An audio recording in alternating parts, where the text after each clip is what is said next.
So my honest answer and what I think is what I can relate to is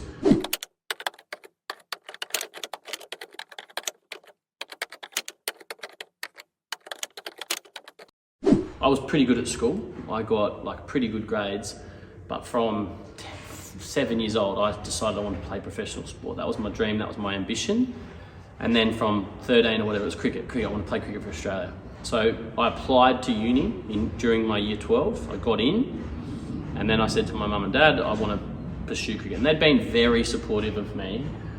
When I was in year 11, 16, I left Alice Springs where I grew up and spent 6 months in Darwin playing cricket because the season was opposite times to Alice Springs and I could play more cricket. So they let me move out of home for 6 months. And they said, right, do what? So I got into my degree in exercise and sports science. A few days before I turned 18, I left home to move to Perth to play cricket.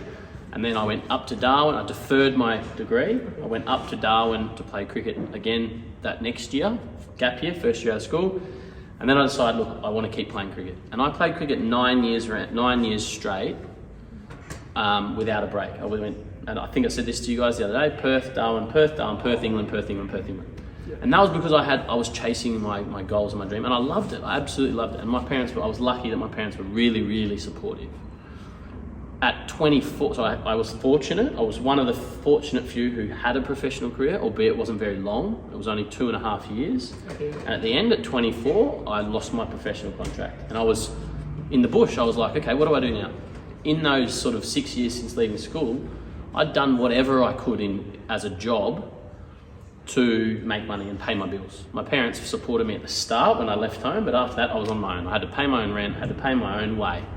And I'm a social guy, I like to go out and have a drink and party and have fun. So I needed an income. So I worked in a call center, I worked in a hotel, I did whatever I possibly could without any skills to get money, to pay the bills. And I lived paycheck to paycheck and I had a great time. I loved my life and I trained hard, worked really hard pursuing my cricket. 24 years old in September, I was told I was no longer needed by Middlesex.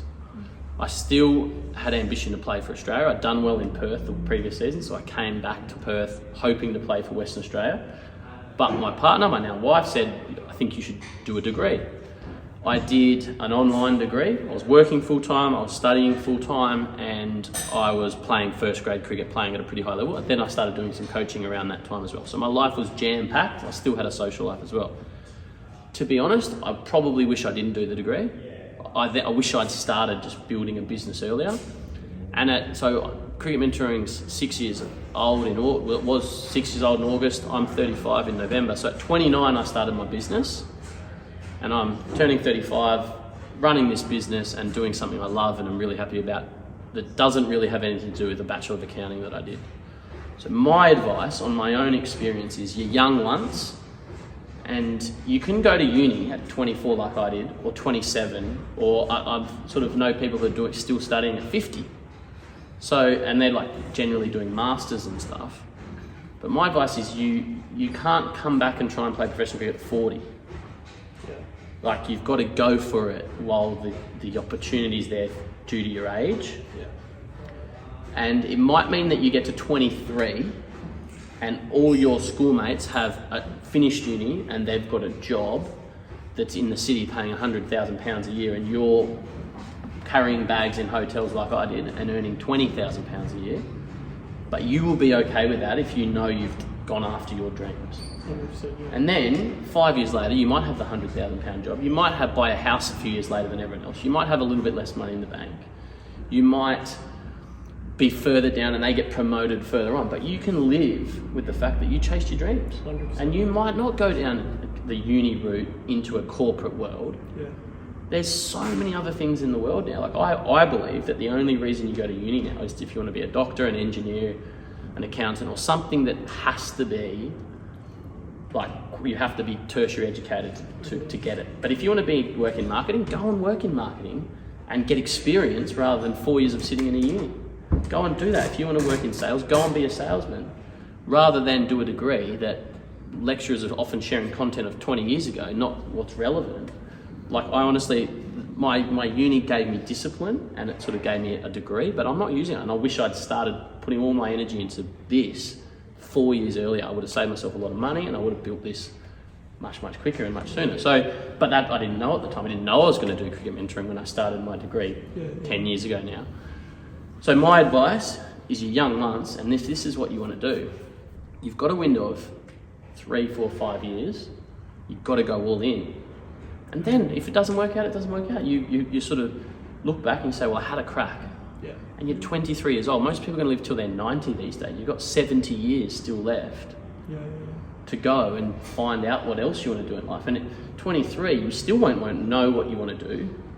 You might do something for 10 years and then you're only 33. You're still younger than I am at the moment. And you might change your career and do something else for the next 20 years. You obviously did something, changed and doing something else, and you might go back to that or whatever. Like, who knows? So like, I think that the safe option is to go to uni, because there's generally some sort of guaranteed job, some sort of guaranteed income at the end of it. But I don't think that's that relevant anymore. I don't necessarily think that having a safe option is the right attitude to have in life. I think that if you feel passionate about something, like you said, you're young ones, you've got to give it your best. Yeah. So long as you can give yourself that commitment and say, yes, I'm going to try my best, and then I'll be at peace with taking this decision. And then whatever happens at the end of it, the process, the journey has been one that you'll be at peace with later. And you have that understanding that you'll always persevere in some form or another. And you'll always get back up, and you're always going to do something. You just need to always have that belief that you can do it, whatever you then decide to pursue. And fingers crossed this works out. The big important piece as well is what I said to you guys on Monday, is about not comparing yourself to others. 100%, in that this is your journey. And if kids are going to go straight into uni and have a career by 22, and you're out hitting balls and working whatever job you can to pay your bills, well, you could look at the cars they drive and the houses they live in and the parties they go to and the travelling they do and feel like, oh, but you're doing something you love. Exactly. A lot of people who go into safety, they live an unhappy life 60% of the time. Every time they work, they don't love it. They've got a passion outside of work, but they do it because it's safe. I follow a guy online called Gary Vaynerchuk, who's an entrepreneur. Gary V, entrepreneur from New York, and he talks so much about people who this saying, I'd rather cry in my Ferrari than be happy in my sort of whatever.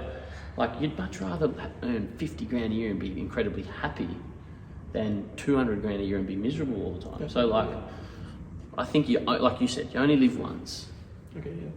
Go after it. Who knows what happens? And it might be 21, you get chronic injuries and you're just like, I don't want to keep going through this. It might be 25 that you realise, okay, it's too late. But you've still got 70 years ahead of you to go and work everything else out. And you're still young at 25. At the end of the day, it's and you are starting a little behind, but it's a volume thing. It's like getting good information, and it's a volume thing, so that And you can't buy experience is a really important phrase, but you're out here to get more experiences and fast track things. There's a boy I work with from Sydney whose dad is quite well off, has done well in his own business life, and he's flown his son every weekend from Sydney to Darwin to play, then took him to England. And he's basically fast tracking his learning development because of the experiences he's able to get from all these trainings and games and stuff. So it's it is okay, if you're willing to grind and go harder and do more than everyone else. I'm big on Kobe stuff about it talks about routine and how you can outwork everyone else. I'm big on the numbers add up over time. If I outwork everyone else, why not give myself the best chance of doing what I love? And definitely along that. And I just think you'd have far less regrets and far happier going all in and not making it than going to safety or whatever is normal or whatever we call it, and then wondering, what if? And then that's where people get bitter and frustrated, twisted, that that could have been me, but they weren't bold enough to go down that path. And that's where I'm proud that I didn't make my big goal of playing for Australia, but cricket's given me an incredible life. I've travelled the world, met all my closest friends and sort of my wife through cricket and whatever. And I've got all these amazing memories because I was bold enough to chase my dreams and go after it and sacrifice everything else while others were building their careers and doing things. And my final piece, I guess, is links back to one of the things from Monday, is if you love the process, genuinely love hitting balls in the nets and focusing on different things and whatever, well, the outcome of making it is actually less relevant. like that's validation and you get to live a nice life because of it, you have to do it even more. But it's the journey that matters. We don't want to just be so focused on the outcome of getting there that the next 5 years are dull and frustrating 100%. sort of thing. Like if you can love the journey, well, you're going to have an amazing 5 years going after it. Yeah, exactly. Yeah. And whether you get there or not, who knows? But you will have had a great 5 years, and it doesn't mean you then have to stop doing that. Yeah. But maybe your goals after 5 years are not quite where you want to be or whatever. Just shift a little, and you do put a bit more energy into another thing, a career or whatever. But you can still love the process of getting. Or even like specialise and become like, for example, I want to play in 3 formats, but specialise into one format. Yeah. Take my time basically. Yeah. Don't have to rush now. Yeah, and that's, mate, I had a conversation on the way here about, I'm probably going to film a piece of content at the end of this tonight about being patient. Like, and then I've got another parent of a young guy who's really good. He's 13 and he's getting stressed about whether his son's going to make the NT under 17s team. And I'm saying, mate, relax. He's 13. It's not it doesn't matter right now. Got to be patient with the outcome, and you just got to be impatient with the work. Definitely. Get in the nets, do the 2 hours a day, and over time it compounds, and you move up that sort of you get better. You move up that line of beginner to world's best. You're moving up that line over time, but you're not going to just jump there and get picked straight away. All right, that's it.